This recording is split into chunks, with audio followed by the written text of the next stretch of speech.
Pastor. Magkano ka? Julius po. Julius. Ito napapanood ko sa YouTube eh. At isa sa mga pinreaching din niya yung tithing. Pero meron kaming binasa dito. Ito yung lost and found. Yung bang lost pwede ma-found? Oo, syempre naman po. Natatagpuan ng mga nawawala. Basta hinahanap. So yung na-found, pwede ba ma-lost? Tatawa si ate. Sa Bible, hindi na po kasi pag nasa kamay na ni Lord, hindi na pwede makalis. Ito, meron akong medyo, hindi ko masabing judgmental questions or tinatanong sa churches. Tingin mo lahat nag-evangelize sa mga natin? Napabuntong hininga ka? Okay. Obviously, syempre hindi lahat kasi kung lahat makikita mo yung growth. Makikita mo yung growth sa mga natin. So, sino lang tingin mo man nag-evangelize? Pastor for sure. Of course. Basta committed kay Lord, overflowing yung love ni Lord sa buhay nila. So, yung mga Christian talaga. Yung mga estimated, ilan lang sa CCM pa? Wala ako. Masyadong controversial. Wala po kayo dito. Pero ano yung pinaka-importante malaman ng tao sa buong mundo? So, habang nabubuhay, kasi pasbay lang tayo sa mundo. Mahal sila ni Lord, binigay ni Lord ang buhay niya para maging kabayaran sa kasalanan. Kung sino maniniwala, maniligtas. At still in progress para mag-evangelize kung ano man gift pwedeng gamitin. Yun ang gamitin ko. I thank you, Pastor Julius. Merry Christmas and a Happy Valentine's. Ikaw. Sagot na niya eh. Kakapit ako na, paano naman eh. Pag ba nasa church, yun ang kaligtasan? Ha? Pag ba nasa church, yun ang kaligtasan? Yun ang kaligtasan? Oo. Hindi, nasa puso natin yung kaligtasan. Yung pagtanggap. Yung pagtanggap ni Jesus Christ. So, pag na-save ka ba, doon na natapos yun? Hindi, kailangan may gawa pa rin. Dahil ang pananampalatayang walang gawa. Wala tayo, nasa progress. So, tingin mo ba, lahat ng nasa loob ng church, nag-evangelize? Mahirap sagutin. Ayoko mag-judge kasi hindi po ako hukom. Hindi, judge ko, hindi lahat. Ako ang hukom, pero hindi ako judge. Hindi, biro lang.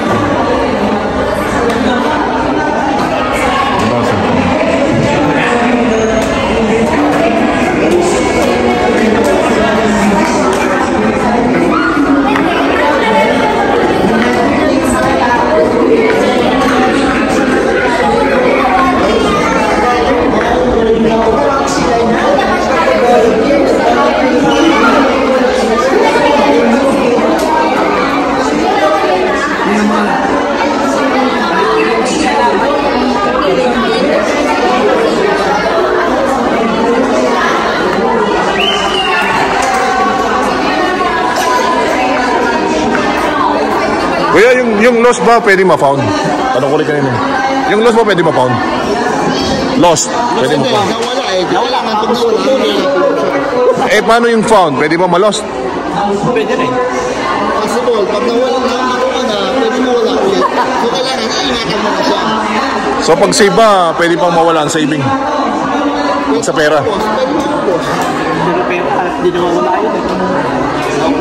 Savings. Wala lang, mga paisip lang.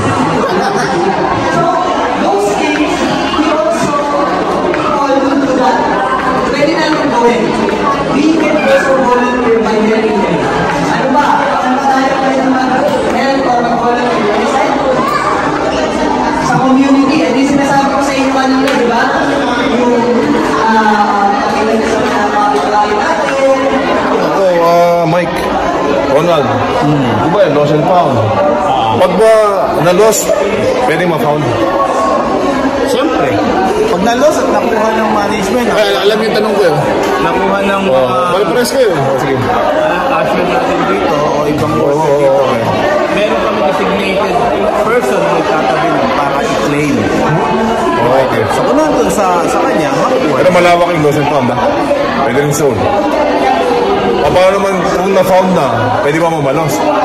Kasi we are ambassador of Jesus na pumunta rito kasi to seek and find the lost. Okay. So as his follower, yun din yung duty natin dito. Ano ba nasa loob na?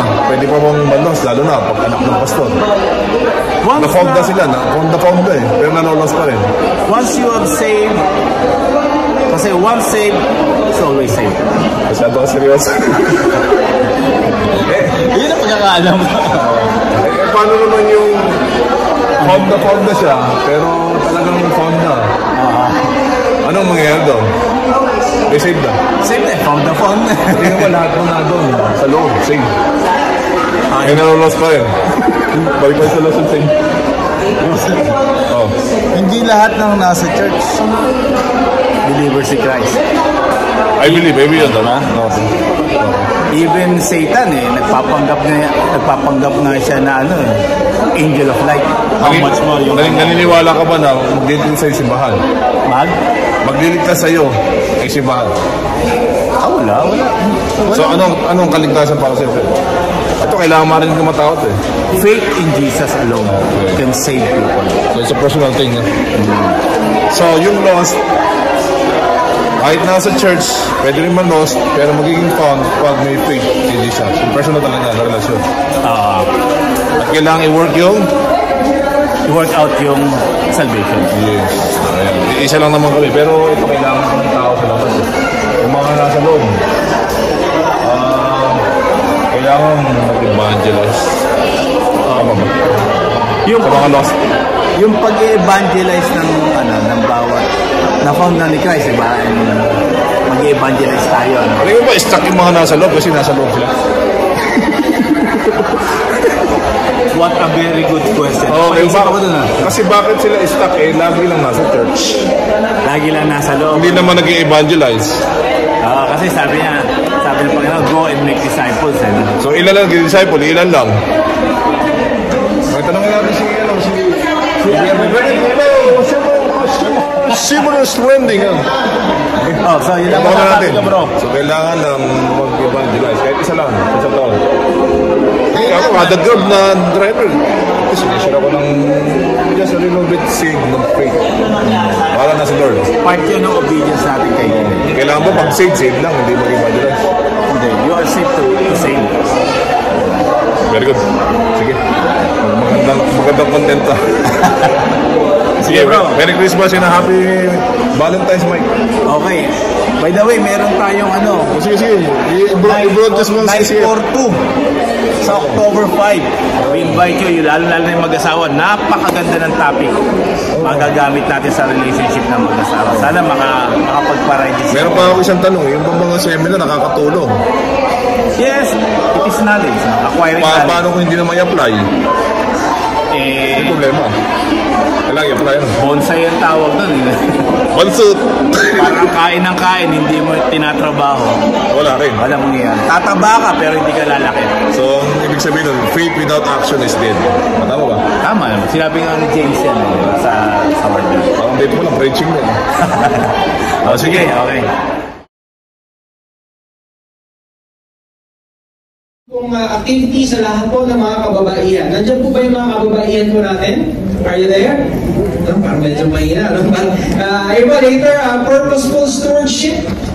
It's all about navigating finances with confidence and clarity. So kung gusto niyo po kumabot for this ay meron po tayong registration. Meron ko yung registration booth sa labas po where you can register. Of course, ang ating pong speaker ay yung, of course, yung asawa po ng ating Pastor Julius, si Sister Bianca Rayala po. So later, you can register po for this.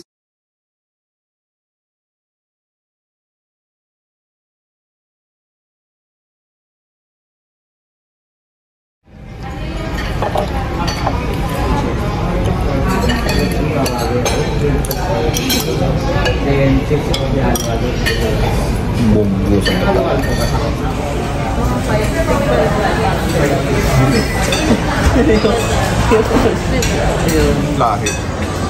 Kasi may kami, Golden Retriever. Ano ito? Lahi ito. Mix po siya ng Belgian, tsaka So crossbreed? Tsaka Dalmatian. Tatlo.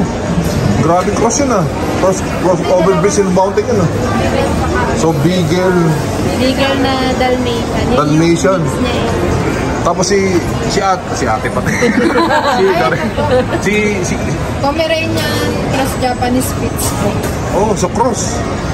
Kasi cross yun Casa. Crossbreed na po. Crossbreed. Parang naghalo yung mga sperm. Sorry. Thank you. Thank you. Natuwa lang sa mga aso. Hindi lang. Okay.